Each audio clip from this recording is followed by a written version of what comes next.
We have a reputation in the city of Boston of being a city of universities, of higher education, of colleges.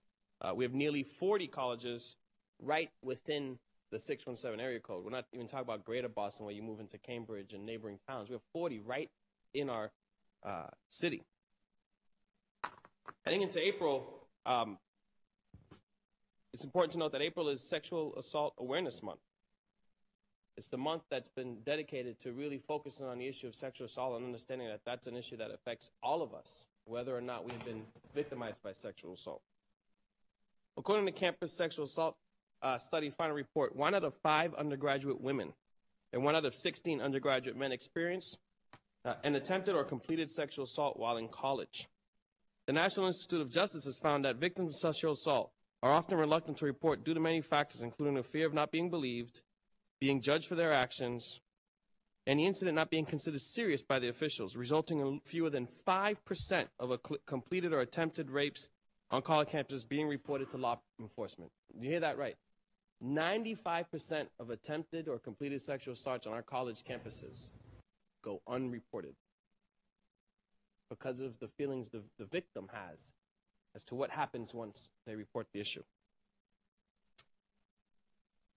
Consider the case of a 28-year-old student, sophomore at Mass Art. This case was reported in the Boston Globe on February 27th. I ask all of you, if you have time, to just read it over. She woke up in the middle of the night to find a man fondling her. She reported the incident. The school found the person responsible for this. And the person responsible for this was given academic probation. The same punishment you would get if you let your grades slip up. While trying to cope with this issue, move on from this traumatizing experience, this young woman continued to see the man that assaulted her and that the school acknowledged assaulted her on her campus. She thought about dropping out of school because of what happened. She didn't drop out of school, but it's one of the leading factors for dropouts for women in colleges. Think that through. Every student should have the opportunity to succeed in our city.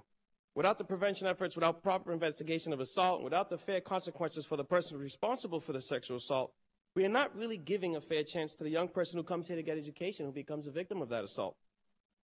When a parent decides to send their child to Boston or ask their child to stay in Boston if they happen to be a Boston resident, they should know that their child will be given the opportunity to learn in a safe environment.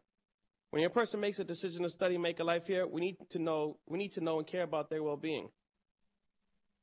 I want to be clear. The sexual assault that happened on the campus of Mass Art, as reported by the Boston Globe, were it to happen across the street off campus, would have had a completely different result. Our universities are under different federal laws as to how they deal with these issues. And I'm not going to sugarcoat it. These schools don't want to be seen as rape university. It's important to keep those numbers down for their own enlisting of the students going there. I take the opposite approach. I don't have children yet. I do have 3 nieces. As an uncle, I would advise to their parents, my sister and my brother-in-law, send yours to the school that takes it the most serious. That whenever there's a claim of sexual assault, the proper authorities will be immediately involved. You don't have to take one person's words over the other, but you have to bring in the proper authorities so they can do the investigation. And I'm going to wrap up simply saying, without mentioning names, this is something very personal to me because it's something that's affected people in my own family. We don't want this in our city anymore. We want to make sure that if a young woman or if a young man is a victim of an assault, whether it be on Government Center Plaza or on the campus of any of our universities, that it is taken the same seriousness. And so I ask you all to sign on, and I look forward to the hearing. And I want to thank my good friend and my colleague, Ayanna Presley, for joining me as we really move this issue forward in our city.